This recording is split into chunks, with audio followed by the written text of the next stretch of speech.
Okay, so basically for today's tutorial, we are going to discuss on part B of chapter 6, which is on circulatory system. Saya buka dua window kat sini. Satu adalah lecture note, satu lagi adalah punya soalan lah. Kan? So it is easier when you have your question and also your notes to refer to. So sekaligus awak buat macam revision lah. Okay, so yang ini boleh dibuat masa awak latihan sahaja. So I hope that you do not refer to your notes or books or any other source during the exam. Okay, during the exam or during the quiz. So I hope I can trust you all lah. So you have to be honest with yourself, alright? Okay. So for part B, structured question number 1, it says here, complete the table below to describe the events in the cardiac cycle. So if you look at your notes here, okay, so you have to understand first what is cardiac cycle. Okay, so cardiac cycle is the period of contraction and relaxation in one complete heartbeat. So setiap kali denyutan jantung awak tu berdenyut, okay, it consists of the complete contraction, which is systole, and relaxation, which is diastole, in one complete heartbeat, and this one complete heartbeat would take about 0.8 seconds. And if you look at your notes here, it divides the cardiac cycle into 3 major phases, which is the 0.1 second, okay, 0.3 and 0.4 second. So altogether it occurs for 0.8 second. So kalau awak calculate, okay, heart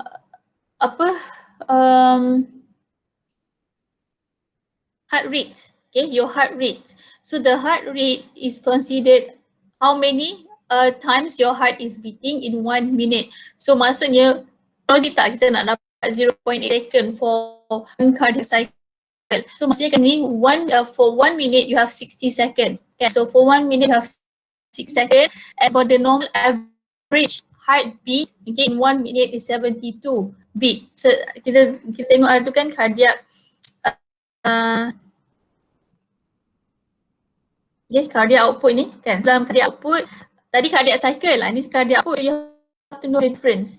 So cardiac output dari sini dia cakap for normal person kan, so the normal beat is 72 beats per minute. So tadi cuba awak bahagikan 60 saat bahagi dengan 22 beat, then you get what? Satu beat akan occur for how many second? Dapat 0.8. Can you calculate? 60 seconds divided by 72 beats. How many seconds does one cardiac cycle occur? Dapat tak 0.8? Dapat. Kan, alright. So that is dia punya kat situ lah. How you relate between the cardiac cycle and so the cardiac output there. Okay. So in this question it says here, okay, kalau tengok dekat soalan ni, dia cara dia tanya soalan ni berbeza sikit dengan apa yang ada dalam nota awak ni. Nota awak ni dia diambil daripada buku Solomon. Okay, so your batch is using the Solomon as reference book, tapi soalan yang ada dalam apa punya workbook ni adalah daripada facts daripada buku Campbell. Okay, tapi tak ada masalah pun as long as you, sebab dua-dua buku pun bagi tahu facts mengenai cardiac cycle dengan betul lah, maksudnya dengan facts lah kan. So cardiac cycle and cardiac cycle, tapi cara olahan dia berbeza berbanding awak punya nota dan awak punya soalan dalam buku ni. Tapi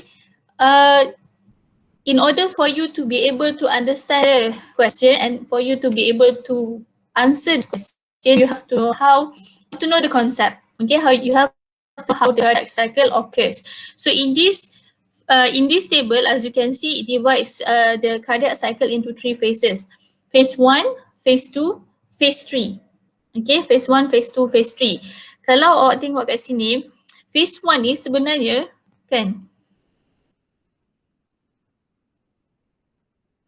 Mana? Okay. Okay.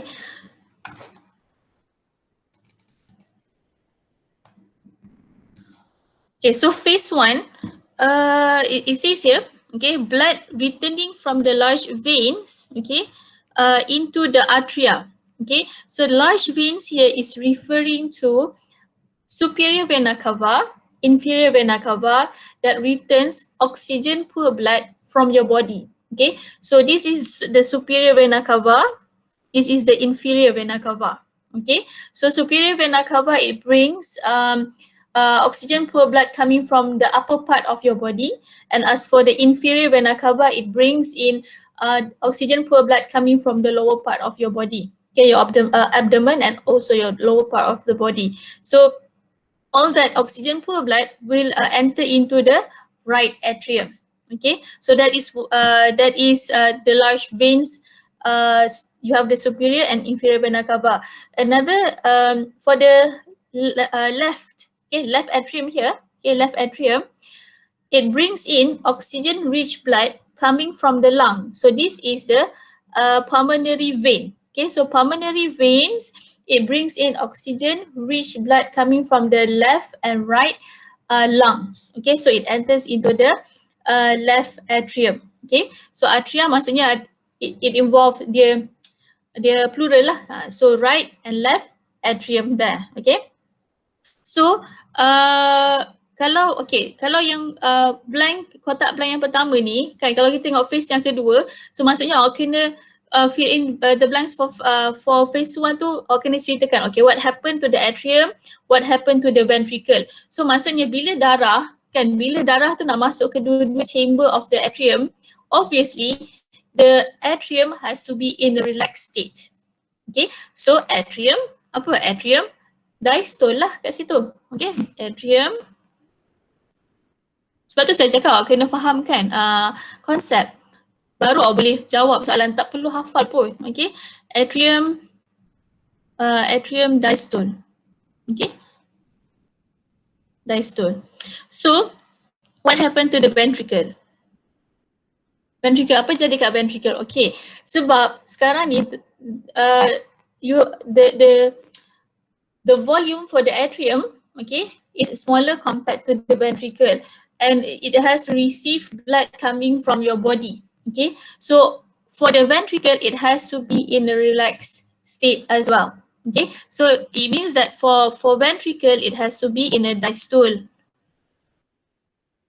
Okay, diastole state as well, dalam keadaan relax. So for phase 1, atrium and ventricle diastole. So kalau refer kepada awak punya note, sebenarnya dia adalah phase yang kelima ni.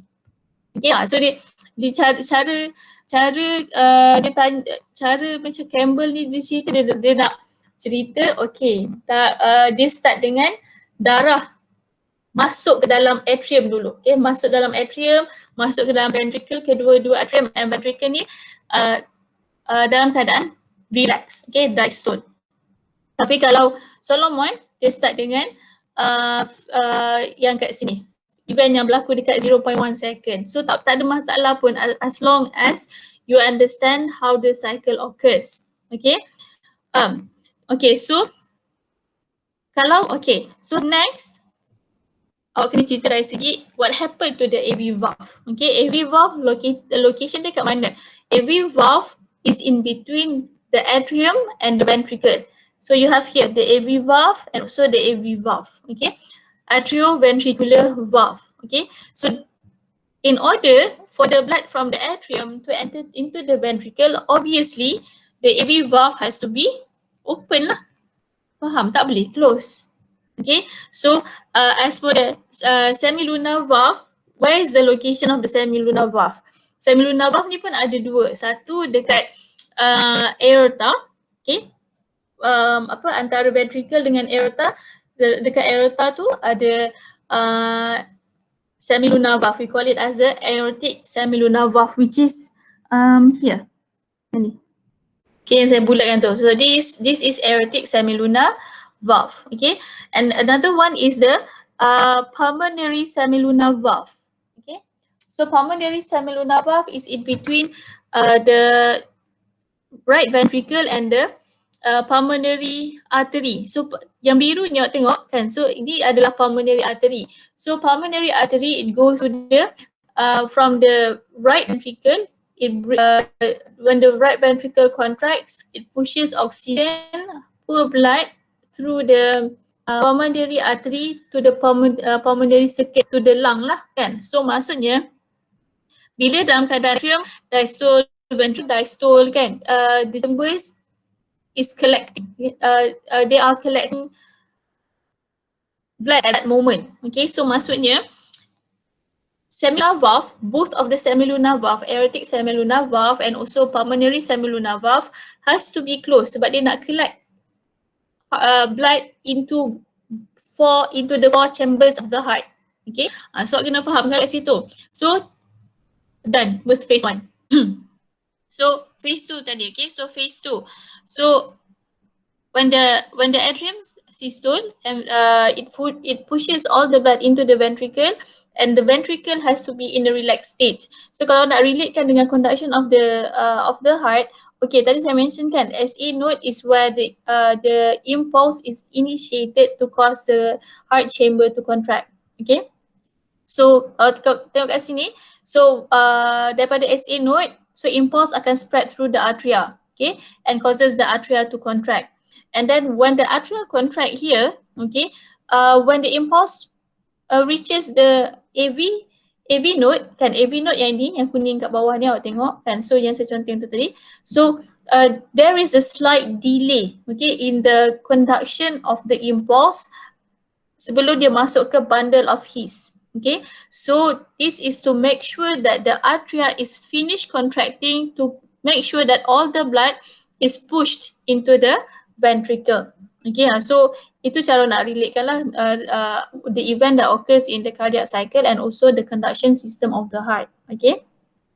Okay, so now when the ventricle diastole, dia dah relax and all the blood and all the ventricle is filled with blood, so it enters into the phase 3. Okay, so sekarang ni ventricle dah penuh dengan darah. So what has to happen to the ventricle? Ventricle diastole. Okay, ventricle diastole. Tadi atria atria dah systole tadi kan. It contract and push all the blood into the ventricle. So now atria akan dalam keadaan relax. Ini ventricle systole, systole. Dia akan ventricle systole, ventricle contract, atria diastole. Okay. So faham ya? Phase 2, ventricle diastole, it is filled with blood. Bila dia masuk ke phase yang ketiga, ventricle pula akan contract. Okay. So when the ventricle contract, when both of the ventricle contract, right ventricle contract, left ventricle contract, it pushes the blood out of the heart. Okay, it pushes the blood out of the heart. So maksudnya sekarang ni kalau tengok dekat statement yang dia bagi, ventricular contraction pump the blood into the large arteries. Large arteries ni is referring to what? Kalau daripada left ventricle, dia akan pergi ke aorta. Okay, aorta. So aorta into the systemic circuit. Okay. Kalau daripada right ventricle kan, right ventricle ni yang ini kan. So when the ventricle contract, it pushes the blood into the pulmonary circuit. Okay, maksudnya arteri yang dia akan masuk adalah pulmonary artery. Okay, so when the right ventricle contract, it pushes the blood out of the heart into the pulmonary artery to enter into the pulmonary circuit, into the lung. Okay, sebab apa? Kalau right, dia adalah untuk oxygen poor blood.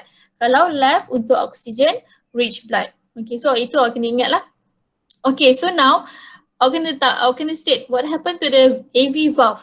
So maksudnya kat sini, when the ventricle contract, you do not want the blood within the ventricle to enter back into the atria.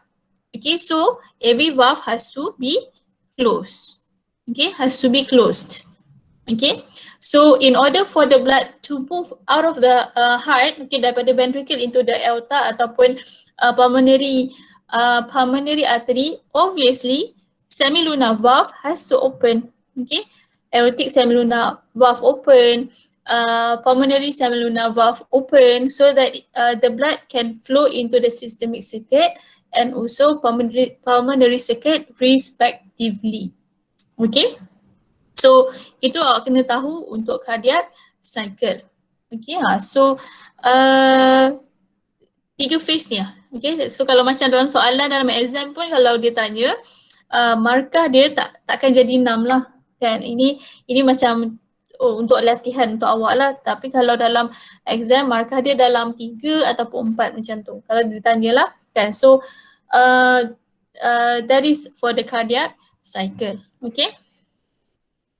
So next, for question B, figure 1 shows an ECG, okay, electrocardiogram, okay, electrocardiogram. So if you look at your notes, okay, so this is electrocardiogram, okay. So records of electrical activity of the heart during cardiac cycle, okay. So it has, it consists of three waves, okay. You have the P wave, you have the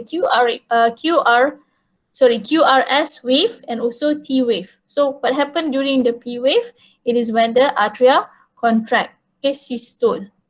Okay, so dia punya peak dia tak adalah besar sebab chambers of the atria is not as big as the ventricle. So when the ventricle contract, you create the QRS wave ni. So as you can see, the QRS wave ni is much higher compared to the P wave sebab the chamber of the ventricle is much larger compared to the atria. So and it also has to contract very forcefully, especially for the left ventricle. So the left ventricle, it is much more thicker compared to the right ventricle because the contraction of the ventricle, it has to contract much stronger so that the blood is pushed out of the heart, okay, to enter into the systemic circuit. The systemic circuit is much it's much bigger compared to the pulmonary circuit. Sebab kalau pulmonary circuit, jantung dekat dengan lung je kan. So dia punya contraction of the ventricle does not has to be the contraction of the right ventricle does not has to be as strong as the contraction for the left ventricle kat situ. Okay. So kalau T wave adalah semasa ventricle relax, okay, ventricle diastole. So in the question here, okay, it asks you, okay, explain what happened during QRS. So QRS, you know that it is when the ventricle contract ataupun systole. Okay, so 4 markah. So bila orang mention contraction tu pun dah dapat markah kan? Ventricle contract dah dapat markah. Tapi macam mana nak dapat 4 markah kat situ? So you have to relate with the conduction system. Okay, conduction system, how impulse travel along the cardiac muscle in the area of the ventricle though. Okay, so first you have to mention kan kalau what happened to the ventricle. So impulse signals spread through the ventricle. If you look at your notes here, okay, kat sini, yang ini, okay. So impulse daripada AV valve, okay, AV valve will be passed, okay, to the bundle of His, to the bundle branches, to the apex of the heart, okay, to the apex of the heart, and then spread through the Purkinje fibers. So this is the Purkinje fibers. So Purkinje fibers is located at the ventricular wall. So when the impulse, okay, spread through the Purkinje fibers, it causes the ventricle to contract from apex upward. Okay, apex upward. So the purpose of the purpose for the ventricle to contract upward, so that bila dia contract daripada apex upward, this will push the blood into the large arteries. Large artery awak tengok kat sini, which is aorta and also pulmonary artery. So dia berada dekat bahagian atas jantung. So the contraction of the ventricle has to occur from apex upward. Okay. Okay. So tadi point yang pertama adalah impulse signal spread throughout the ventricular wall. Okay. through the Purkinje fibers. Okay, and then second point, ventricular depolarization occurs. Impulse tu awak dah belajar masa chapter nervous system adalah bila masa the cell dalam phase depolarization. So maksudnya ventricular depolarization occurs. Okay. Yang point yang ketiga adalah this causes the ventricle to contract. Okay. So when the ventricle contract, the fourth point is that when the ventricle contract, it pumps out the blood out of the heart. Okay, out of the heart to the whole body. So kalau daripada left ventricle into the systemic circuit, from the right ventricle into the pulmonary circuit. Okay, so that is the 4 point that you have to get lah. So you have to relate with the conduction system of the heart lah, kan? ECG dengan conduction system of the heart. Macam mana impulse to travel daripada AV ke bundle of His, ke bundle branches to Purkinje fibers that causes the ventricle to contract. Okay, so that is for the 4 points that you have to get lah. Okay, C, what is the advantage of the arterial wall being thick, strong and elastic? Okay, arterial wall thick, strong and elastic. So 3 markah. So kat sini you have to know the structure of the arterial wall tu. So kita belajar kan artery dengan vein, it composed of three tissue layers. Dia ada tunica intima, tunica intima is the inner part, tunica media is the middle part, tunica adventitia is the outer part. Okay, so the thickness of the tunica media, okay, for the artery is thicker compared to the vein. Kalau tengok apa punya nota ni, okay, if you look at your notes, okay, yang ni. So nampak tunica media dia lebih tebal, okay, untuk artery compared to the tunica media for the vein. So this is because the vein receive blood that just come out of the heart. Okay, so the blood that flows in the artery will be flowing at high velocity and also high blood pressure. Okay, so the answer will be this is to accommodate blood pump at high pressure by the heart, untuk tampung, untuk make sure artery ni is thick enough to accommodate blood pump at high blood pressure by the at high pressure by the heart. Okay, so that is the first point. Okay, to accommodate blood pump at high pressure by the heart. For the second point, okay, so when the blood flows in the artery, okay, when the event of the heart is it involves the contraction of the ventricle. Okay, so when the ventricle contracts, it pushes the blood out of the heart with high blood pressure. Okay, so this means when the blood flows with high blood pressure, it causes the artery to bulge outward. Okay, bulging outward as the blood enters the artery. Okay, so ini masa ventricle contract. Okay, but as the ventricle relax, it causes the artery to recoil. Okay, so recoiling as the heart relaxes between contraction. So for the second point, you have to mention bulging outward as blood enters the artery when the ventricle contract, and recoil for the third point. And third point, recoils as the heart relaxes between contraction. So bulging ni, bulging outward, and yang point yang ketiga adalah recoiling. Okay, so yang bulging outward masa ventricle contract kan. Recoiling masa ventricle relax. Okay. Ataupun diastole. So bulging outward and recoiling ni adalah sebenarnya pulse. Your pulse. Okay, yang masa eksperimen tu awak detect pulse kan, ada the pulse which is radial, okay, dekat radial artery, okay, radial artery which is located at your wrist under your thumb tu lah, kan. So you detect your pulse, that is due to the bulging and recoiling of the artery, okay, due to the contraction and relaxation of the ventricle, okay. So that is the answer for C lah. So kena faham lah kenapa it has to be thick, strong and elastic. Kalau elastic, kalau part yang elastic tu, if you look at your notes, kan, dekat tunica media, it consists of smooth muscle and also elastic fiber. Kenapa elastic fibers ni? So elastic fibers allow blood vessels to stretch and recoil. Okay, so tengok kat opini nota yang table ni kan.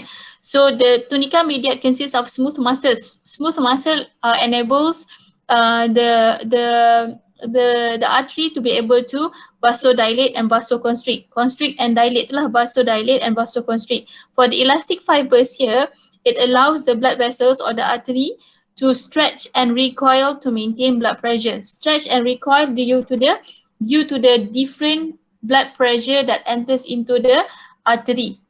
Stretch when the heart is contracting, when the ventricle is contracting. Recoil is when the ventricle is relaxing. Okay, relax, dalam keadaan relax. So that is your pulse lah basically. Okay, yang akan menghasilkan pulse tu.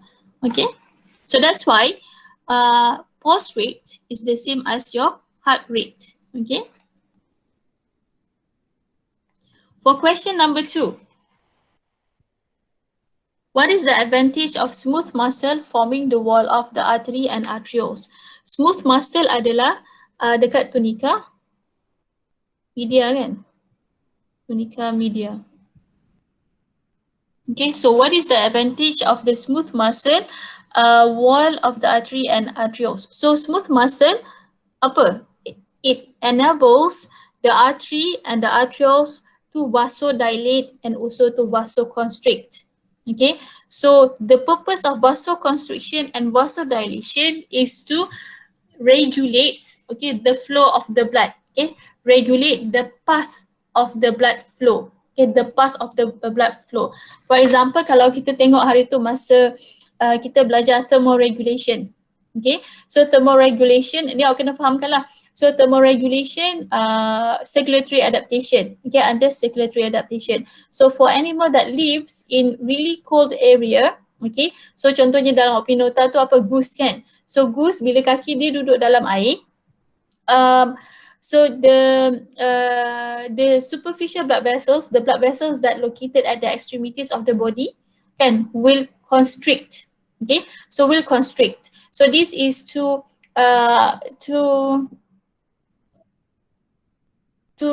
redirect the flow of blood daripada dia pergi kat blood extremities kan. So and causes body heat to be released at body extremities. So dia akan divertkan lah the flow of blood from going at the body extremities, so from losing body heat. So body heat will remain in the body core. Okay, so that is the advantage of vasoconstriction. Kalau kita tengok vasodilation, macam contohnya inflammatory response. Okay, so when your tissue is injured, vasodilation will occur, and dilation of blood vessels occur, so that more blood will bring to the injured tissue. Okay, so when more blood is brought to the injured tissue, so more blood flow, more metabolic heat will flow to that injured tissue. More white blood cells will also go to that infected tissue. So that is the advantage of vasodilation. So this is to help regulate the path of the blood flow, vasoconstriction and also vasodilation. So macam mana vasoconstriction and vasodilation ni terjadi? How does it occur? Okay, so itu point yang kedua, awak boleh write. Okay, so point yang pertama tadi is to regulate the path of blood flow. Contoh yang saya bagi tadi lah, kalau constriction apa jadi. Contohnya kalau vasodilation masa bila, apa advantage dia. Second, untuk point yang kedua adalah How does it occur? How does the vasodilation and also vasoconstriction occurs? Due to the signal from the nervous system. Okay, so due to the signal from the nervous system and also circulating hormones, okay, that act on the smooth muscle of the vessels, of the blood vessels, okay, causing dilation and constriction that modulates blood flow to different part of the body. Okay, so boleh write kat situ lah. So signal, saya start again, signal from the nervous system, okay, and also circulating hormones act on the smooth muscle of the blood vessels, causing dilation and constriction. Okay, so that modulate blood flow to different part of the body. Macam kalau vasoconstriction, it prevents more blood to flow to the body extremities. So it maintains.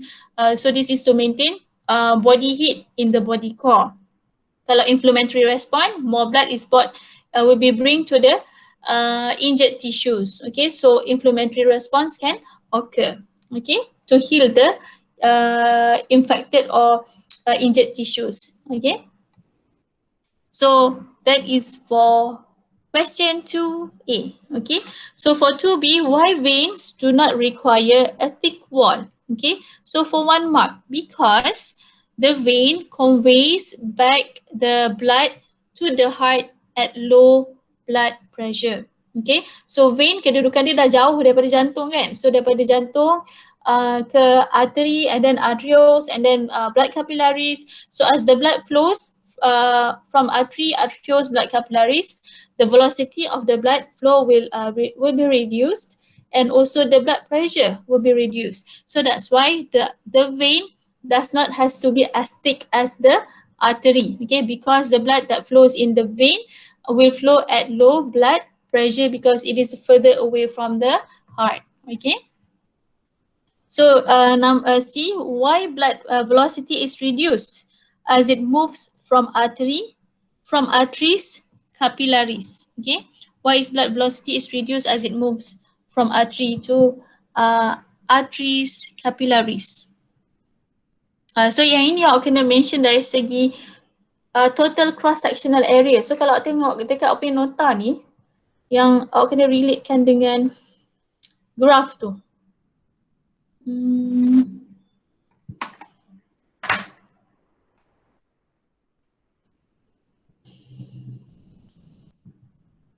Graph dia.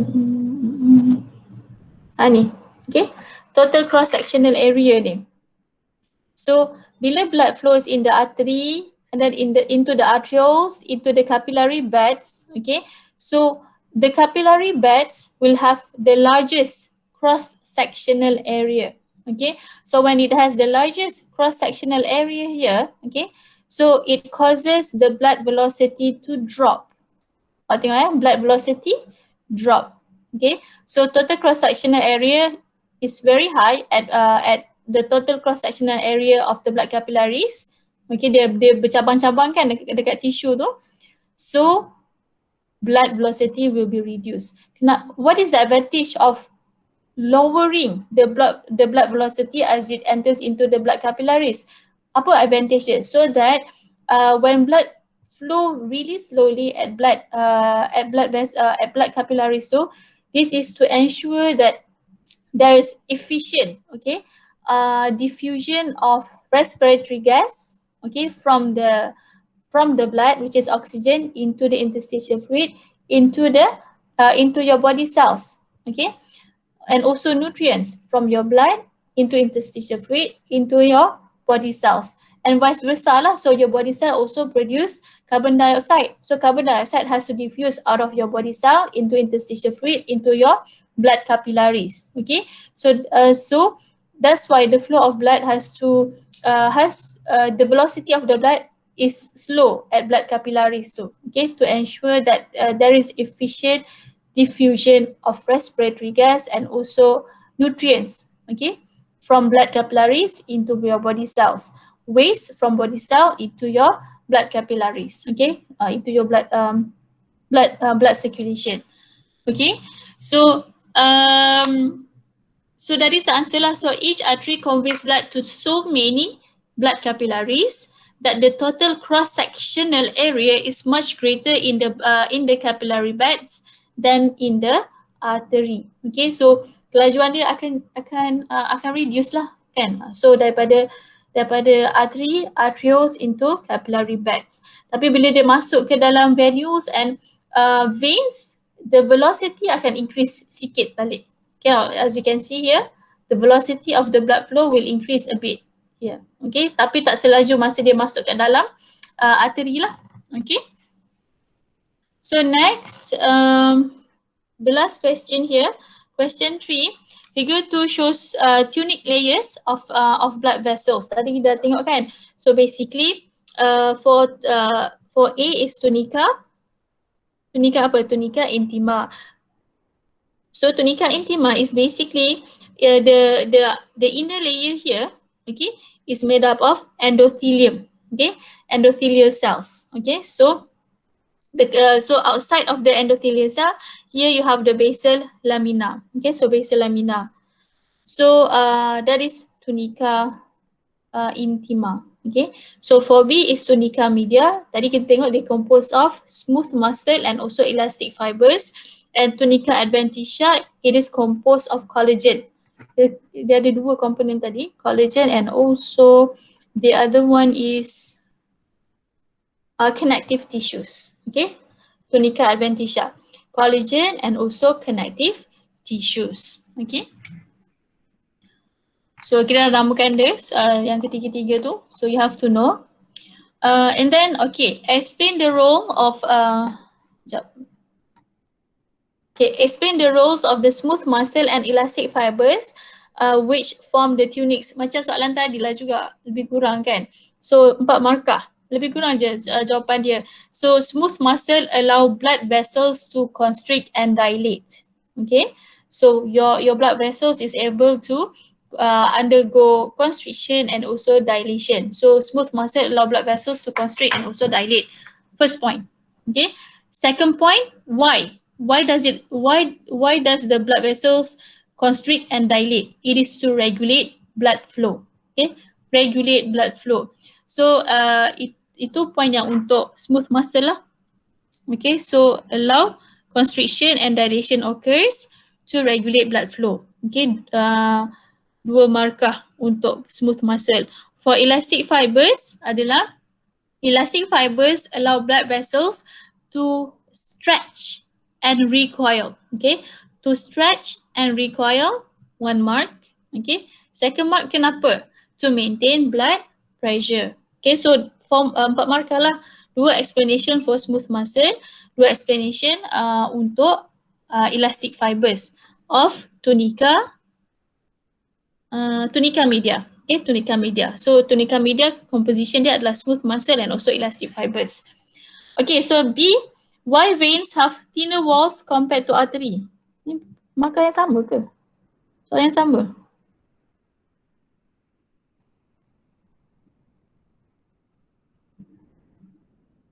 Lebih kurang je sama soalan dia. Sama je. Okay. So why veins, cara olahan dia sama.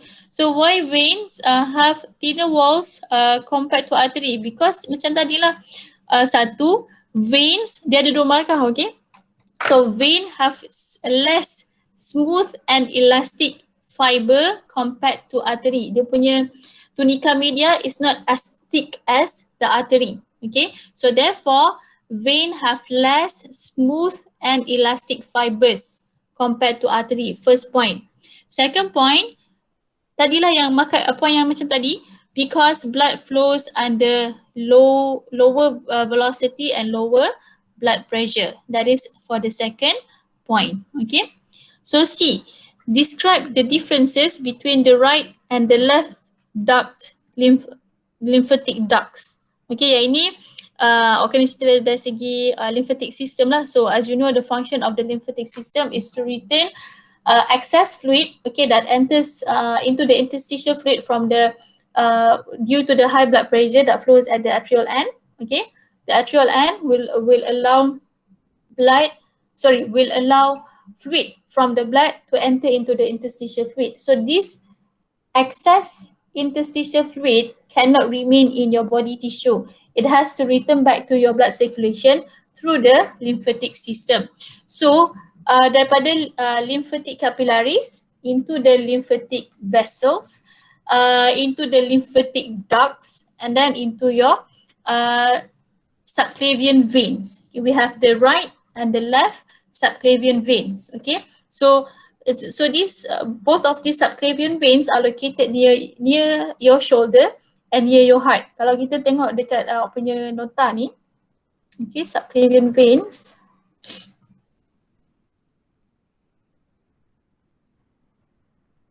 Okay, so ini so kita ada right lymphatic ducts, okay, and also left lymphatic ducts ataupun thoracic ducts. Okay, so for the right lymphatic ducts, it brings the lymph, okay, from the right, the upper right part of your body. Okay, the upper right part of your body, the right part of your heart, the right part of your chest, and also your right arm here. Okay, so dia akan through the right lymphatic ducts. Okay, it returns lymph to the right subclavian vein. Okay, right subclavian veins into your blood circulation.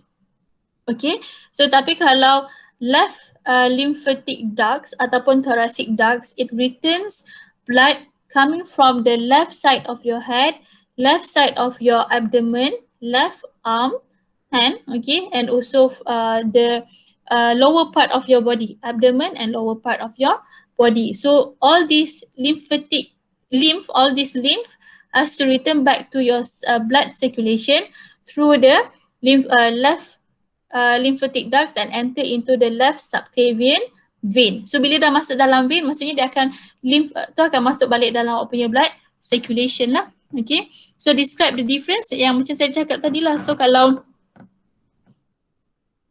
okay, right lymphatic ducts and also left lymphatic ducts. Okay, so tadilah, so right lymphatic ducts, it drains lymph into the right subclavian vein, point number 1.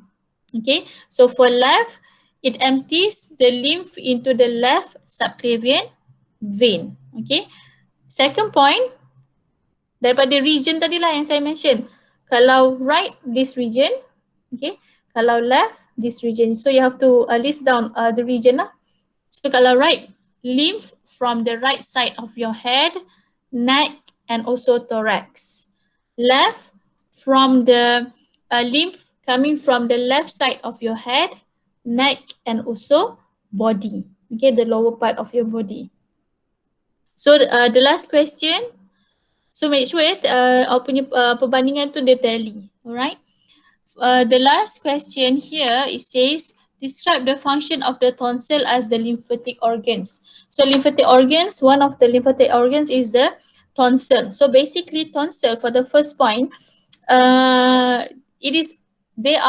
tonsils are masses of lymph tissue under the lining of the oral cavity and also throat. Kalau nganga tu orang nampak punya tonsil lah.